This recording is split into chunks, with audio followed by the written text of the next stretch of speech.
문재인 대통령이 오늘 윤석열 검찰총장에게 검찰 개혁 방안을 스스로 마련하라고 공개적으로 지시했습니다. 검찰총장에게도 지시합니다. 국민으로부터 신뢰받는 권력기관이 될 수 있는 방안을 조속히 마련해 제시해 주길 바랍니다. 문 대통령은 조국 법무부 장관으로부터 첫 대면 보고를 받은 뒤 검찰이 앞장서서 개혁의 주체가 되어야 한다고도 강조했습니다. 제18호 태풍 미탁이 대천절인 이번 목요일 전남 서해안에 상륙할 전망입니다. 태풍이 한 해에 7번이나 한반도에 영향을 미친 건 지난 1959년 이후 60년 만입니다. 경남 김해의 한 초등학교에서 갑자기 방화 셔터가 내려오면서 그 아래를 지나려던 2학년 학생이 질식하는 사고가 났습니다. 피해 학생은 병원으로 옮겨졌지만 의식불명에 빠졌습니다. 홍정욱 전 한나라당 의원의 딸인 19살 홍모 씨가 전종 마약을 밀반입하려다 인천공항에서 적발됐습니다. 세관으로부터 홍 씨를 넘겨받은 검찰은 구속영장을 청구했습니다. 서울에서 한 중학생이 또래 친구 4명에게 집단 폭행을 당해 고막이 터지고 실명할 위기에 놓였습니다. 경찰이 가해 학생들을 모두 입건했습니다. 사건의 내막을 단독 취재했습니다. 지난 주말 경기도 일산의 한 상가 여자 화장실에서 30대 여성이 무차별 폭행을 당했습니다. 가해자는 전혀 모르는 남성이었는데 당시 영상을 SBS가 입수했습니다. 과거 군사정부 시절 무고한 시민들을 간첩으로 몰았던 군인과 경찰, 안기부 요원들이 국가로부터 훈장을 받기도 했습니다. SBS가 최근 법원에서 간첩 조작 사건으로 밝혀져 훈장이 박탈된 고문 기술자 등 53명의 명단을 확보했습니다.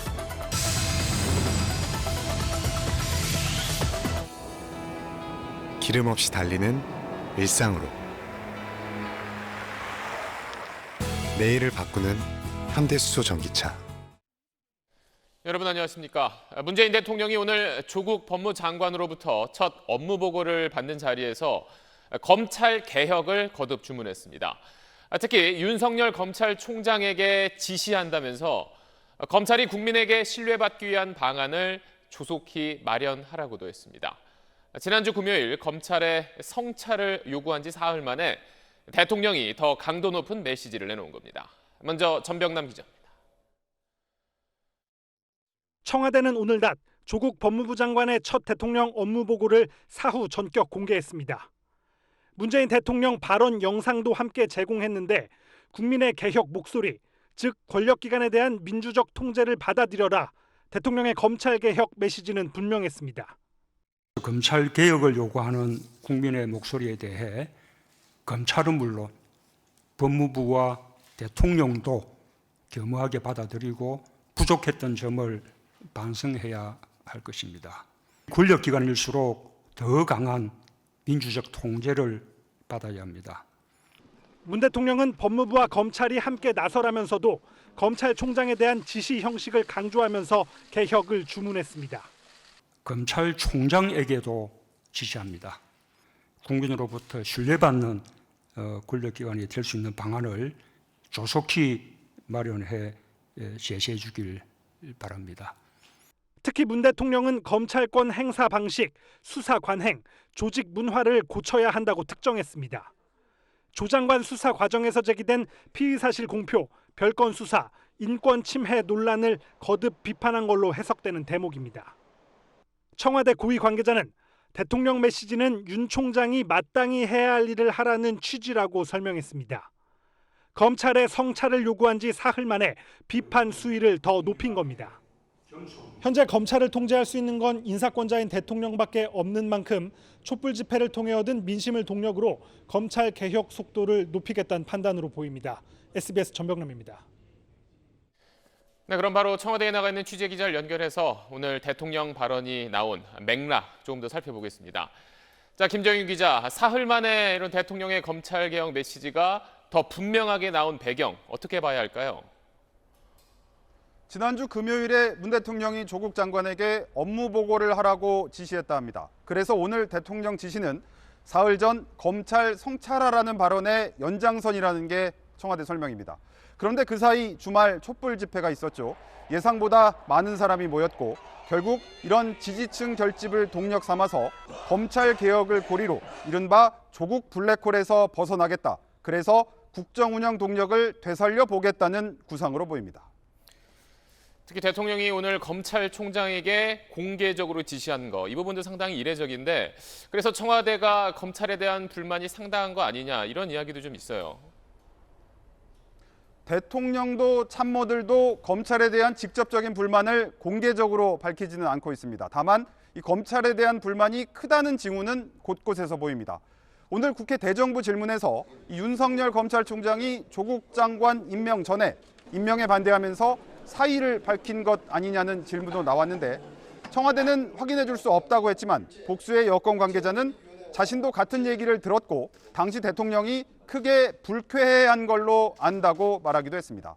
사실관계는 좀 더 확인이 필요한 상황입니다만 청와대가 현재 검찰 권력을 통제할 수 있는 건 인사권자인 대통령밖에 없다. 이런 판단인 건 분명해 보입니다. 오늘 대통령 메시지는 지난 주말이죠. 조국 수호, 검찰 개혁을 외쳤던 그 촛불 집회에 대한 화답 차원으로도 볼 수 있겠죠? 오늘 대통령이 조국 장관을 맞은편에 앉혀놓고 업무 보고를 받으면서 특수부 축소나 피의사실 공보준칙 개정은 장관 본인의 수사가 끝난 뒤에 곧바로 시행할 수 있도록 준비하라고 지시했습니다. 이 말은 곧 이 수사 결과와 상관없이 조 장관을 계속 신임하겠다는 뜻 아니냐 이런 해석도 나왔습니다. 청와대에서 SBS 김정윤입니다. 자, 그럼 이번에는 오늘 대통령 발언을 검찰은 어떻게 받아들이고 있는지도 알아보겠습니다. 서울중앙지검의 취재기자 나가 있습니다. 자, 박원경 기자, 먼저 오늘 대통령 이야기에 대해서 검찰이 공식 입장 내놓은 게 있습니까? 네, 공식 입장을 내지는 않았습니다. 촛불 집회 이후인 어제 검찰총장 명의로 검찰 개혁을 위해 최선을 다하겠다는 입장을 내놨었는데요. 이에 대해 정치적 해석이 나오자 반응을 자제하면서 신중을 기하는 것으로 보입니다. 다만 대검 관계자는 대통령의 지시사항을 검토해 개혁안 등을 마련할 거라고 밝혔습니다. 대검 기조부를 중심으로 의견 수렴 방식이나 개혁안 마련을 위한 TF 구성 여부 등이 논의될 걸로 보입니다. 이런 공식 입장과는 별개로 오늘 검찰 내부 게시판엔 검찰 수사를 옹호하고 조국 장관을 비판하는 취지의 현직 검사의 글이 올라오는 등 내부적으로 불만의 목소리도 불거져 나오는 모습입니다. 자, 지난주 토요일 검찰청사 앞에 모인 많은 촛불을 보고 오늘 검찰 안에서도 여러 이야기가 오갔을 텐데 조국 장관도 오늘 이야기한 게 있습니다. 그 내용도 소개해 주시죠.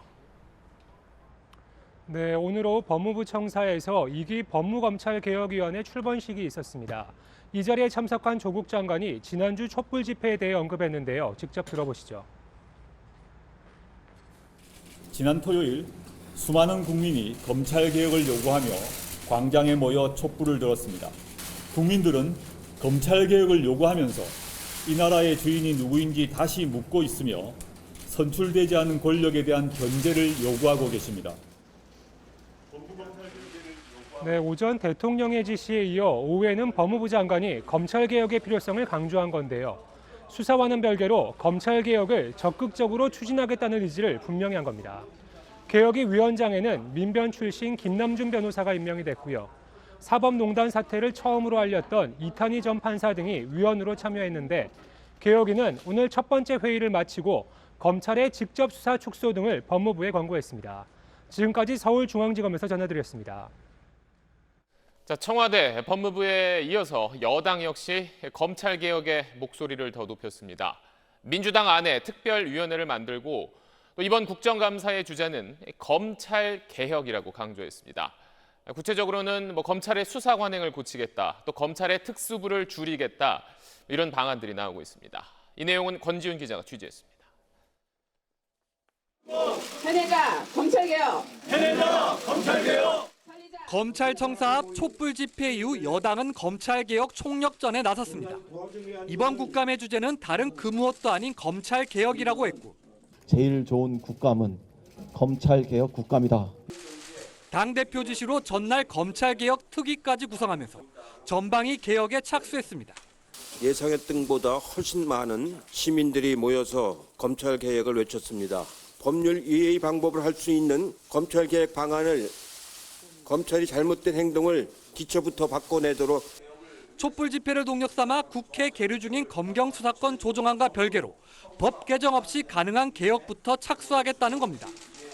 먼지털이식 수사, 별건 수사 피의 사실 공표와 같은 검찰의 관행을 고치겠다는 건데 특수부, 즉 검찰의 직접 수사 기능 축소도 대표적으로 거론되고 있습니다.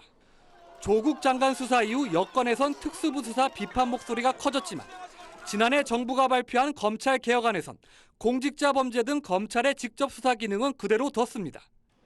때문에 지금 시점에 특수수사 기능을 축소하는 건 조국 수사 힘 빼기 아니냐는 비판도 제기되는데 여당 관계자는 조국 장관과 무관한 시대적 요구라면서 미묘한 시기를 두고 뒷말이 나오지 않도록 논의할 계획이라고 밝혔습니다. SBS 권준입니다. 이런 청와대와 또 여당 움직임에 대해서 보수 야당들은 검찰의 정당한 수사를 부정하는, 즉 사법체제를 뒤집으려는 행위라고 강하게 반발했습니다. 특히 지난 주말 촛불 집회를 여권이 민심의 증거라고 한 것에 대해서는 체제 쿠데타라고 비난했습니다. 야당 반응은 남정민 기자가 정리했습니다. 자유한국당은 지난 주말 검찰청사 앞 집회가 검찰 개혁을 내세우고 있지만 사실은 조국 장관을 지키려는 정권 지지 세력의 집결일 뿐이라고 규정했습니다.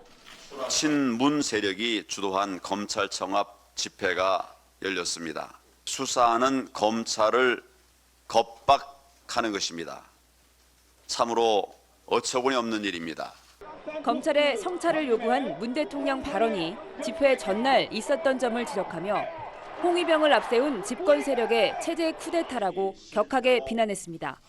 정당한 수사를 가로막는 사법개혁령이라는 표현까지 썼습니다. 누구든지 명명백백하게 수사하고 처벌해야 하는 대한민국 사법제도 자체를 완전히 부정하는 것입니다. 대한민국 사법체제 전복 행위입니다. 촛불 집회에 200만 명이 모였다는 건 판타지 소설급 뻥튀기라며 검찰 개혁 민심이 확인됐다는 여권의 주장을 허무는데도 주력했습니다. 검찰 집회 가서 서초동에 주말에 200만 가짜 뉴스 맞죠? 집회 시 참가자 숫자는 언론들이 나름의 기준을 가졌으면 합니다. 바른미래당도 피의자 장관 임명해놓고 대통령이 도리어 검찰을 겁박한다고 강경 대응을 다짐했습니다. 문재인 대통령의 조국 비호와 수사 방해를 국민에 대한 도전으로 간주하고 강력 대처해 나갈 것입니다. 야당도 끝까지 간다는 것을 분명히 알기 바랍니다. 보수 야권이 여당의 검찰개혁 국감 구호에 맞서 조국 국감을 벼르고 있고 다음 달 3일에는 한국당의 대규모 장외 집회가 예정돼 있어서 검찰 수사와 맞물리며 여야의 대치는 더욱 가팔라지고 있습니다. SBS 남정민입니다. 이런 가운데 검찰은 조국 장관의 부인 정경심 교수를 언제 불러서 조사할지 계속 조율하고 있습니다. 정 씨는 자신의 딸이 집에서 인턴 활동을 했다는 일부 언론의 보도는 사실이 아니라고 오늘 강하게 반박했습니다. 이 내용은 전영우 기자가 취재했습니다. 조국 법무부 장관 딸의 서울대 공익인권법센터 허위 인턴 의혹과 관련해 일부 언론은 조 장관 딸이 검찰 조사에서 집에서 인턴 활동을 했다는 취지의 진술을 했다고 보도했습니다. 인터넷으로 자료 조사를 하는 등 자택에서 인턴 활동을 했다는 겁니다. 2주간의 인턴 활동 기간이 미국 대학 진학에 활용되는 AP 시험 기간과 겹친다는 의혹도 제기됐습니다. 조 장관의 부인 정경심 씨는 자신의 SNS를 통해 강하게 반박했습니다. 정 씨는 딸의 인턴 활동과 관련해 일부 언론에 보도된 내용이 사실이 아니라고 주장하면서 답변을 하지 않는다고 해서 그 내용을 사실로 단정해서는 안 된다. 또 침묵한다고 보도가 진실이라는 뜻은 아니라고 덧붙였습니다.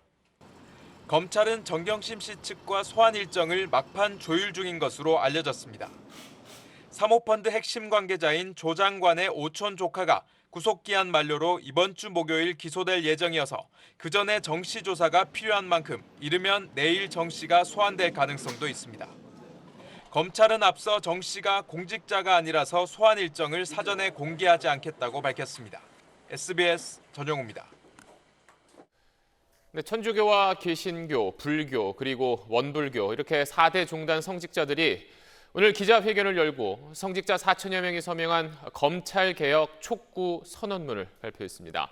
4대 종단 성직자들은 검찰이 독점 권력을 내려놓고 개혁을 수용해야 한다면서 검찰의 권한 축소, 또 수사권과 기소권 분리, 그리고 공수처 설치 같은 개혁 방안들을 요구했습니다.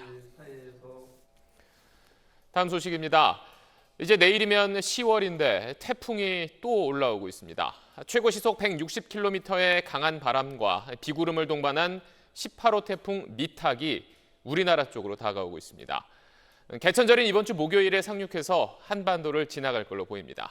자세한 경로는 공항진 기상 전문 기자가 전하겠습니다. 시속 126km에 이르는 강풍과 많은 비를 동반한 중형 태풍 미탁입니다. 비구름 크기가 한반도를 덮고도 남을 만큼 큽니다. 태풍 미탁은 타이완섬 북단과 중국 동해안을 지난 뒤 개천절인 목요일 오전 전남 해안에 상륙해 내륙을 관통할 것으로 전망됩니다. 내일 남부지방은 태풍 앞에서 발달하는 비구름의 영향을 받겠고 모레는 제주도부터 태풍 영향권에 들겠습니다. 금요일까지 제주도 산지에 600mm, 지리산에 400mm, 동해안에 300mm 이상의 호우가 쏟아질 것으로 보여 대비가 필요합니다. 곳곳에서 시간당 50mm 안팎의 폭우가 예상돼 피해가 우려됩니다. 바람도 강해서 제주도와 서해안, 동해안에는 최고 시속 160km가 넘는 돌풍이 부는 곳이 있겠습니다. 해상에는 최고 9m의 거센 파도가 일 것으로 보이고 해안으로 파도가 밀려올 가능성이 커서 저지대 해안 침수와 양식장 피해가 우려됩니다. 문제는 태풍 진로에 변수가 남아있다는 점입니다. 앞으로 북태평양 고기압의 가장자리가 조금 더 서쪽으로 밀릴 경우 태풍의 이동 속도가 조금 더 느려지고 우리나라의 상륙 지점이 현재 예상보다 조금 더 북쪽으로 치우칠 수 있는 가능성이 있습니다. 올해 한반도에 영향을 준 태풍은 18호 태풍 미탁을 포함해 모두 7개로 지난 1959년 이후 60년 만에 가장 많습니다. 늦더위를 몰고 온 북태평양 고기압이 물러서지 않고 서쪽으로 확장하면서 한반도로 태풍 길이 열렸기 때문입니다. SBS 공항진입니다. 자, 이렇게 태풍이 다가오면 또 걱정되는 게 바로 아프리카 돼지 열병입니다. 강한 바람에 울타리나 방역 시설이 괜찮을지 또 많은 비에 혹시 소독약 씻겨 나가는 건 아닌지 걱정입니다. 다행히 오늘까지 사흘째 추가 확진 판정은 나오지 않고 있습니다. 다만 출렁거리는 돼지고기 값은 신경이 쓰이는데 가격 폭등으로 이어질 수 있다는 이야기도 일부에서 나오고 있습니다. 이경원 기자가 사실은 코너에서 알아봤습니다.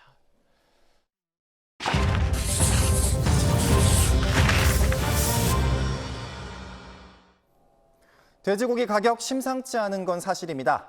지금 보시는 게 최근 5년 동안 경매시장에 팔렸던 킬로그램당 돼지고기 가격 추이입니다.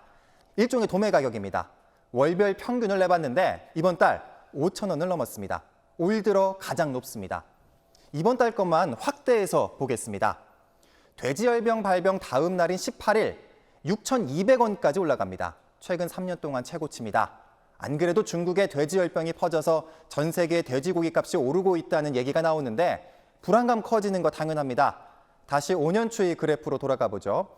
빨갛게 동그라미 쳐져 있는 부분 있죠? 구제역 왔을 때입니다. 2014년 12월 구제역 당시 17만 마리가 넘는 돼지가 살처분됐는데 당시 가격에 큰 변화는 없었습니다. 2016년 구제역 때도 비슷합니다.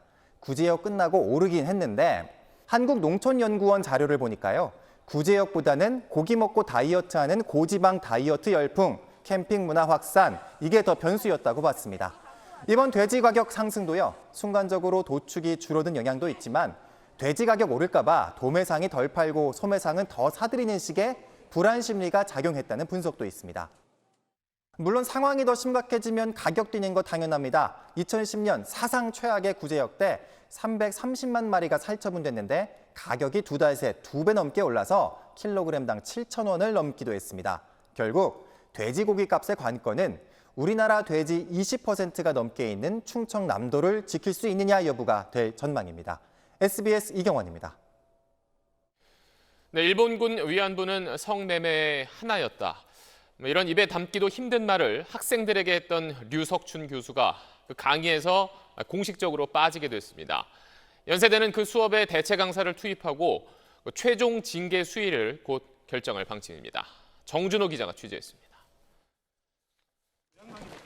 오늘 낮 12시쯤 인사위원회 소명을 끝낸 류석춘 연세대 사회학과 교수가 연세대 본관 앞에 모습을 드러냈습니다. 위안부 피해자 성매매 주장과 학생 매춘 권유성 발언 논란으로 각계에서 비난이 쏟아지는 걸 의식한 듯 말을 아꼈습니다. 언론에 드릴 말씀이 없습니다. 류 교수는 사람들이 거의 사용하지 않는 본관 지하 쪽 문을 통해 나온 뒤 곧장 자신의 연구실로 향했습니다. 류 교수 소명을 들은 연세대 인사위는 지난 23일 취한 긴급 수업 중단 조치가 적합한지 1시간 반 동안 논의했습니다. 결론은 전공 수업 공식 배제, 류 교수 소명을 받아들이지 않은 겁니다. 연세대 측은 대체 강사를 구한 뒤 수업을 진행하겠다고 밝혔습니다. 다만 류 교수의 교양 수업에 대해서는 별도의 조치가 없어 파면을 요구하는 재학생 등의 반발이 쉽게 가라앉지 않을 걸로 보입니다. 연세대는 이번 사태에 대한 윤리인권위원회 조사 결과가 나오는 대로 징계위를 소집해 류 교수에 대한 최종 징계 수위를 결정할 방침입니다. SBS 정준호입니다. 네, 새마을금고 이사장을 25년째 하고 있는 한 사람이 회사 돈을 쌈짓돈처럼 쓰고 또 집 고치는 것 같은 개인적인 일에 직원들을 동원했다는 주장이 나왔습니다. 범죄 혐의가 인정돼서 그 이사장은 1심 재판에서 실형을 선고받았습니다. 새마을금고에서 이런 일 반복되는 거 막으려면 감시와 견제 장치가 더 탄탄해져야 하는데 현실은 정반대입니다. 윤나라 기자가 취재했습니다. 경북 구미의 한 새마을금고. 사무실 한 구석에 술통이 쌓여 있습니다. 이 새마을금고 관계자가 이사장 A씨의 갑질 증거라며 촬영한 사진입니다. A 이사장이 주말에 야관문을 채취해 담금주를 만들라고 지시했다는 겁니다. 익명을 요구한 한 직원은 퇴근 이후 이사장 집수리에 동원되기도 했다고 말했습니다. 단지 갑질 의혹뿐만이 아닙니다. 금고 예산으로 정육점에서 고기 6,200만 원어치를 결제한 뒤 6천만 원을 현금으로 돌려받아 비자금을 조성했고 부산에 사는 아들에게 법인카드를 보내 쓰게 하는 등의 횡령 혐의가 인정돼 A씨는 지난달 14일 1심 재판에서 징역 1년 2개월의 실형까지 받았지만 고령이라는 이유로 법정 구속은 면했습니다. 1심에서 유죄 판결을 받고도 이사장은 보름가량 정상적으로 출근해 업무를 받습니다. 사실관계 확인을 위해 A씨를 만났습니다. 횡령건은 잘못을 인정하면서도 정상적으로 집행된 건 아닌 걸로 그렇게 저도 보고 있습니다. 이건 정말로 잘못한 거다. 그래서 바로 내가 변상 다 했습니다. 갑질 의혹엔 직원들이 자발적으로 한 일이라고 말했습니다. 야간 지체해서 내가 마음이 내키가지고 이사하는데 직원들이 왔어요. 내가 오라 소리도 안 했어요. A씨는 25년째 해당 새마을금고 이사장을 맡아왔는데 이런 장기 집권에다 새마을금고 중앙회의 견제장치 부족이 겹친 게 문제의 한 원인으로 지목됩니다. 인사권에 의해서 사람을 본인이 충원을 하게 되고요. 그 왕국을 형성하게 되는 이사장이 새마을금고 중앙회장을 뽑는 아주 중요한 우군이거든요. 징벌을 할 수 있겠습니까? 이런 상황인데도 새마을금고 중앙회는 현재 12년까지 가능한 이사장의 연임 제한을 없애기 위해 국회 민원을 지속하고 있고 실제로 내일 국회 행안위 소위에서는 이사장 연임 제한 규정을 폐지하는 법안이 논의될 예정입니다. SBS 윤나라입니다. 지난해 서울교통공사에서 비정규직이 일반직으로 전환되는 과정을 놓고 채용 비리 의혹이 불거졌었는데 오늘 감사원이 사장을 해임할 것을 권고했습니다. 직원의 친인척이 상당수라는 점, 전환 과정에 제대로 된 평가가 없었다는 점을 확인한 건데 서울시는 강력 반발했습니다. 김하영 기자가 보도합니다. 지난해 3월 서울교통공사는 무기계약직 1,285명을 일반직으로 전환했습니다. 이 가운데 상당수가 공사 임직원들의 친인척이라는 논란이 일자 감사원이 감사에 나서 1년 만에 결과를 발표했습니다. 감사 결과 1,285명 가운데 192명, 14.9%는 재직자와 사촌 이내인 것으로 나타났습니다. 무기계약직 등은 일반직보다 간소한 절차로 채용되는데 일정한 검증 없이 전환한 것도 지적됐습니다. 기존 직원이 추천을 해 면접만 거친 친인척 등 45명, 아예 평가 없이 채용된 사망한 직원의 유가족 1명 등 46명이 모두 일반직이 됐습니다.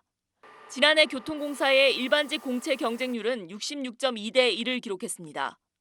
일반직 전환이 신규 채용 기회를 박탈하는 결과로 이어졌다며 감사원은 김태호 공사 사장의 해임 등을 서울시에 통보했습니다.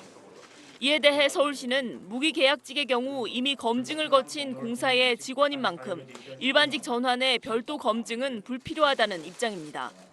잘못된 사실관계와 비정규직의 정규직화라는 시대적, 역사적 과제에 대한 이해 부족에 기반하여 서울시는 또 감사 결과 위법적인 채용 비리가 없었다는 점은 확인됐다면서 감사원에 재심의를 청구한다는 방침입니다. SBS 김아영입니다. 오늘 아침 학생들 등교 시간에 한 초등학교에서 갑자기 방화 셔터가 일제히 내려왔습니다. 교실로 가던 9살 어린이가 그 아래를 지나려다가 셔터 밑에 깔리면서 의식불명 상태에 빠졌습니다. KNN 박명선 기자가 보도합니다. 경남의 한 초등학교에 구급차가 출동합니다. 학교 복도에서 방화 셔터에 아이가 끼었다는 신고가 접수된 것은 오전 8시 반쯤. 갑자기 내려온 방화 셔터에 등교 중이던 9살 A군의 목이 끼인 것입니다. 등교를 하기 위해 A군이 이곳 교실역 계단을 지나가던 도중 셔터가 내려와 이 같은 사고가 발생했습니다.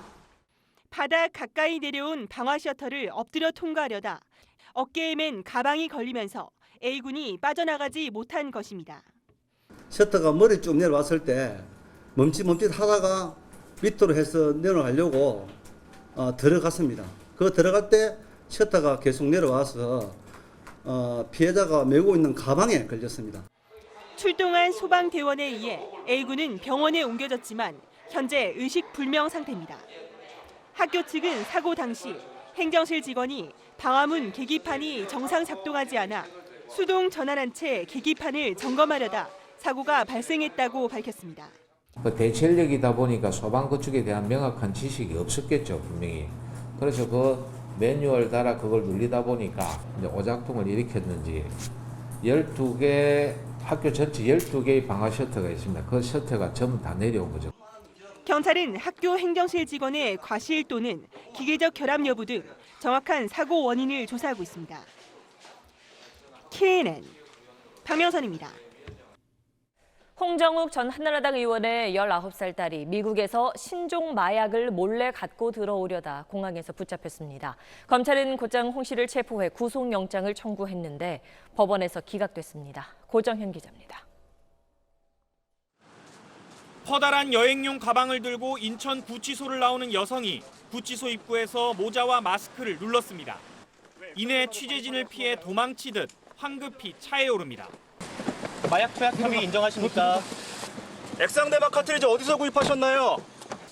자유한국당 전신인 한나라당에서 18대 의원을 지내고 5년간 헤럴드 경제 회장을 지냈던 홍정욱 전 의원의 딸 19살 홍모 씨입니다. 홍 전 의원의 세 자녀 가운데 장녀로 오늘 인천지법에서 구속영장 심사를 받았습니다. 홍 씨는 지난 27일 미국발 여객기를 타고 인천공항으로 입국하려다 체포됐는데 신종 마약을 여행용 가방 등에 숨겨오다 공항 검색대에서 적발된 것으로 전해졌습니다. 변종 마약인 액상대마와 향정신성 의약품인 LSD인 걸로 알려졌지만 정확한 마약 종류와 양은 확인되지 않았습니다. 검찰은 변종 대마 밀반입 혐의로 체포된 CJ그룹 장남 이선호 씨를 귀가시켰다가 비판받았던 걸 의식한 듯 홍 씨에 대해 곧장 구속영장을 청구했습니다. 하지만 법원은 주거가 일정하고 증거인멸 우려가 없고 초범인데다 만 19세 미만이란 점 등을 참작한다며 영장을 기각했습니다. 홍 전 의원은 자신의 SNS에 올린 글을 통해 모든 것이 자식을 제대로 가르치지 못한 자신의 불찰이라며 사과했습니다. 유력 인사 자제가 마약 관련 혐의로 적발된 건 올 들어서만 4번째로 SK그룹과 현대그룹 창업주 손자들은 1심 재판에서 징역 1년에 집행유예 2년을 선고받았고 CJ그룹 장남 이선호 씨는 현재 구속된 상태로 1심 재판을 받고 있습니다. SBS 고정현입니다. 얼마 전 경기도 일산의 한 상가에서 한 30대 여성이 모르는 남성으로부터 마구 폭행당했습니다. 여자 화장실로 온 남성이 갑자기 주먹을 휘둘렀다는데 경찰이 용의자를 쫓고 있습니다. 재희원 기자입니다. 지난 22일 새벽 1시 반쯤 경기도 일산 마두동의 한 상가 건물 3층. 모자를 눌러쓴 남성이 주위를 살피더니 여자 화장실 쪽으로 향합니다. 잠시 뒤 계단 출입구로 황급히 달려가다 뭔가 여의치 않은 듯 다시 엘리베이터 쪽으로 몸을 숨깁니다. 일면식도 없는 30대 여성을 마구 때리고 달아나려던 순간 CCTV에 찍힌 모습입니다. 피해 여성은 화장실에서 이를 보고 나오다가 문 앞에 서 있던 남성에게 머리와 얼굴을 무차별 폭행당했습니다. 무차별 폭행은 1분 넘게 계속됐습니다. 가까스로 몸을 피한 피해 여성이 남편이 있던 노래방으로 달려갔고 곧바로 여성의 남편이 뛰쳐나와 남성의 행방을 쫓았지만 이미 도망친 다음이었습니다. 머리 등을 크게 다친 여성은 정신과 치료까지 받고 있는 것으로 전해졌습니다. 경찰은 이 남성과 함께 있던 일행의 인상착의를 바탕으로 용의자가 20대 군인일 가능성이 높은 것으로 보고 있습니다. 일산에 나이트가 여기밖에 없네요. 군인들도 지금 여기서 내려오는 것도 많이 봤고 경찰은 건물 CCTV와 목격자 진술 등을 토대로 용의자를 쫓고 있습니다. SBS 재희원입니다. 한 중학생이 또래 4명으로부터 집단 폭행당해 고막이 터지고 실명할 위기에 놓였습니다. 밤새 폭행당했다는데 같은 중3인 가해 학생들은 담뱃불을 갖다 대고 몸에 소화기를 뿌리면서 고통스러워하는 피해 학생을 촬영하기도 했습니다. 이세영 기자입니다. 서울 성북구에 있는 한 건물 화장실. 중학교 3학년 A군은 지난 4일 밤 이곳에서 또래 학생들에게 집단 폭행을 당했습니다. 우유를 먹고 여기다 버려놓은 거를 저희 아이가 가다가 이렇게 밟았는데 생방울이 튀었다는 이유로 이제 아이를 폭행을 한 거죠. 밤 10시부터 다음 날 새벽 4, 5시까지 67시간 동안 옆 건물과 주차장, 좁은 골목 등으로 끌려다니며 폭행했다고 합니다. A군 얼굴과 몸에는 멍과 함께 담뱃불로 지진 자국이 남아 있었습니다.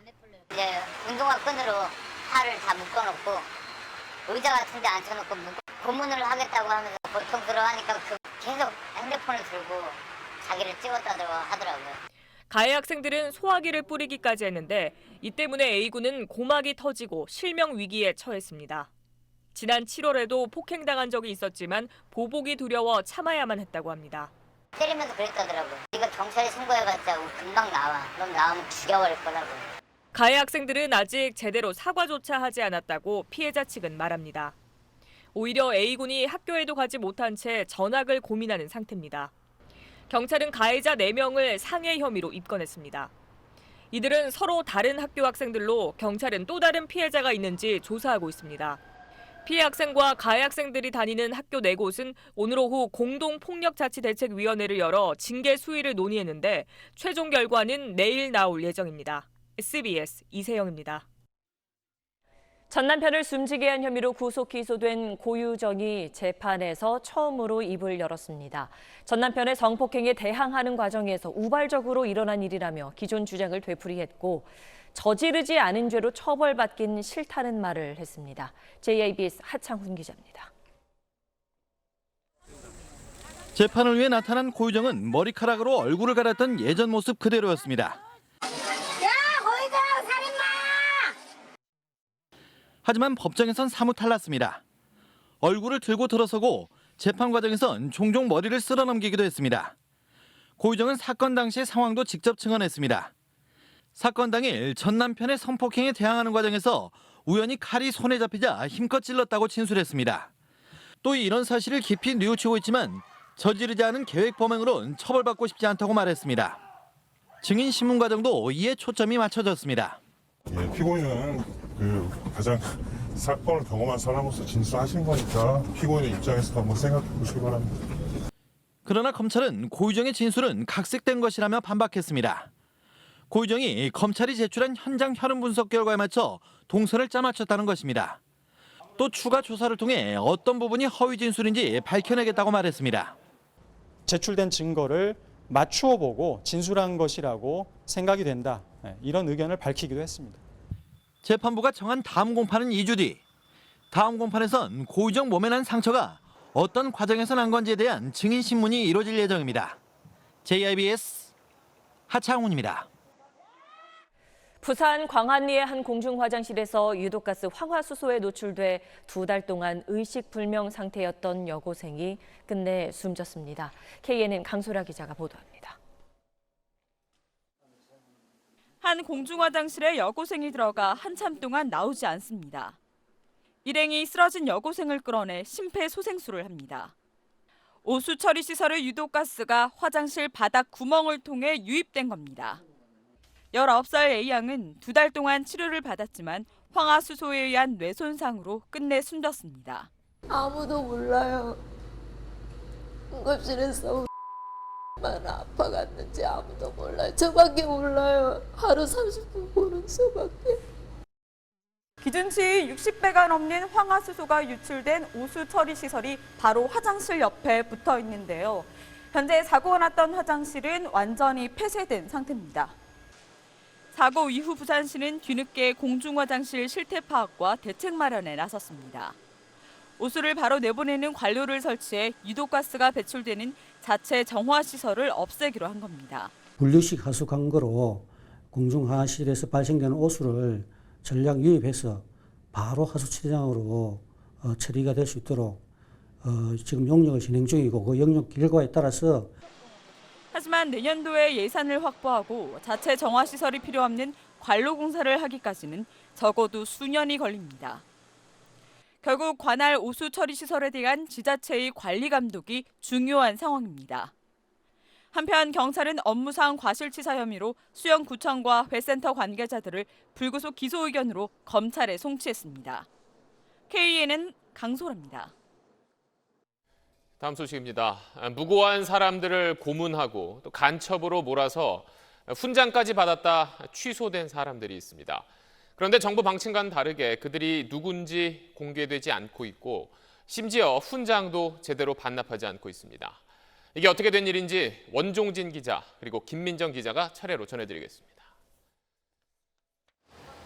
1979년 세 아이의 엄마로 살던 김순자 씨는 삼척 일가족 간첩단으로 지목돼 남영동으로 끌려갔습니다. 남영동에서 아주 내가 가기 일주일 전부터 거기서 고문 받아가 다 쓰러져 있고 그냥 비명 소리에 다 지쳐서 얼굴 보고 싶어요. 나하고 정면을 보고 싶어요. 모진 고문을 받았고 5년 넘게 감옥살이도 했습니다. 아버지한테 편지라도 좀 하게 해주지. 막내 남동생이 편지가 왔더라고요. 누님, 아버지는 이 세상에 안 계십니다. 내가 대구 교도소에서 나도 모르게 눈물이 났어요. 37년 뒤 법원은 이 사건이 조작됐다고 판결했습니다. 이처럼 판결과 재심을 통해 간첩 조작 사건으로 결론난 건 행안부가 파악한 것만 13건. 조작에 가담했던 군인, 경찰, 안기부 요원 53명이 훈장을 받았다가 취소됐습니다. 피해자와 시민사회에서는 이들의 명단 공개와 훈장 회수를 요구하고 있지만 제대로 이뤄지지 않고 있습니다. 고문 기술자를 포함한 이들의 명단, 왜 공개되지 않고 있을까요? 판결문에 따르면 국가의 중대한 이익을 해칠 수 있고 사생활 침해 우려가 있다는 이유로 경찰과 국정원 등 정부 측이 반대했기 때문입니다. 저희가 이들 53명의 명단과 재심 판결문들을 입수해 이 사람들이 실제 어떤 일을 했는지 살펴봤습니다. 군사법경찰관 이모 씨는 1983년 정삼근 간첩 조작 사건 수사 공로로 훈장을 받았는데 판결문에는 이 씨는 물고문과 전기고문 등을 한 고문 기술자로 명시돼 있습니다. 이병규 간첩 조작 사건 수사 공로로 훈장을 받은 서모 씨. 군인 신분으로 민간인들을 불법 연행해 고문과 구타를 했습니다. 이들 53명은 모두 무고한 사람들을 간첩으로 만들었습니다. 이 과정에서 고문을 한 사람들도 있었고 그걸 공로로 인정받아 대부분 승진을 하거나 훈장과 포상도 받았습니다. 그런데 정작 이 잘못된 훈장과 포상을 되돌려놓기 위해 정부 대신 피해자들이 직접 나서야 하는 경우도 많았습니다. 최종 판결이 난 뒤에 피해자들이 정부에 요청을 해야 서훈 취소가 이뤄진 겁니다. 근거를 달래요. 아니 지들이 찾아야지 우리가 찾느라고. 할 수 있는 권한이 너한테 다 있지 내한테 있냐고. 막 화를 냈어요. 그때 행자부에 가가지고. 서훈이 취소되지 않은 경우도 있습니다. 고 서창덕 씨 간첩 조작 사건에 가담한 공무원의 서운 취소는 검토조차 되지 않았습니다. 서창덕 건은 검토를 안 하셨다고. 이번에 무죄 판결 난 게 없어요. 저희가 판결 안 났다니까요. 정말 나가서 쓰면은 저희한테 주십시오. 저희 바로 취소할게요. 하지만 취재 결과 11년 전 이미 재심에서 무죄 확정 판결이 났고 피해자 가족도 정부에 훈장 취소를 요청했습니다. 저희처럼 피해받고 사시는 분들이 엄청 많거든요. 솔직히 조사도 안 되고 증거도 없고 그런다고 저희가 찾아다닐 수도 없는 거잖아요. 정부 관계자는 SBS 취재가 시작된 뒤 고문 피해자 가족에게 연락해 무죄 판결문을 요청했습니다. 법무부가 검찰을 통해서 입수를 해서 행안부에 넘겨서 행안부가 그걸 검토해서 서운을 취소할지 여부를 결정하는 것, 이게 국가의 시스템 아니겠습니까? 피해자가 판결문을 줘야지 서운 취소 시스템이 작동된다? 그럼 국가는 왜 존재하는 거냐 도대체. 서운을 취소하면 훈장과 상패를 회수해야 하지만 이 작업도 지지부진합니다. 저희가 그거는 확인 안 합니다. 일부 회수됐고 일부는 뭐 회수 못하고 있고. 국가의 잘못으로 삶을 잃어버린 피해자들은 서운 취소와 박탈, 그리고 명단 공개가 잘못을 바로잡는 출발점이라고 말하고 있습니다. 많이 아팠던 사람들인데 그 마음을 풀어줬으면 좋겠어요. SBS 김민정, 원종진입니다. 네, 기존의 주택담보대출을 더 싼 이자로 갈아탈 수 있는 서민형 안심전환대출에 74조 원 가까이 몰렸습니다.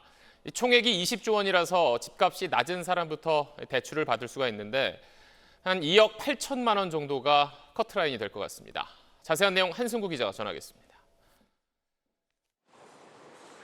기존 변동형 주택담보대출을 연 1, 2%대 고정금리로 갈아탈 수 있는 서민형 안심전환 대출 신청엔 모두 63만 5천 건, 73조 9천억 원이 몰렸습니다. 모집 규모 20조 원의 3배를 뛰어넘는 수준입니다.